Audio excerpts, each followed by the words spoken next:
बोलण्यासारखे अनेक विषय आहेत, पण या दोघांचं भाषण आपण ऐकायला आलेलं आहात. आणि त्यामुळं बाळा नांदगावकर सारखे जास्तच मान हलवायला लागलेत म्हटल्यावर मला इशारा मिळालेला आहे. परंतु एक मित्रांनो विसरू नका की 300-350 वर्षापूर्वी आपल्या छत्रपती शिवाजी महाराजांनी सुरत लुटली, त्याचा राग काहींच्या मनात आजही आहे, हे विसरू नका. अशा अनेक गोष्टी आहेत. काल परवा अण्णा मला येऊन गेले, काय बोलले? त्यांची भूमिका अशी आहे की मुंबई ही महाराष्ट्राची नाही आहे, म्हणजे मुंबईला तोडण्याचा उद्योग पुन्हा सुरू झालेला दिसतोय.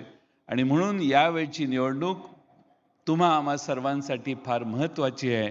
माझी तुम्हा सर्वांना विनंती आहे की आज पुन्हा जर मुंबई तोडण्याचा प्रयत्न बाहेरच्या एवढे वेगवेगळ्या राज्यातली लोक संजय राऊत साहेब महाराष्ट्रात मुंबईत यायला लागली आहेत.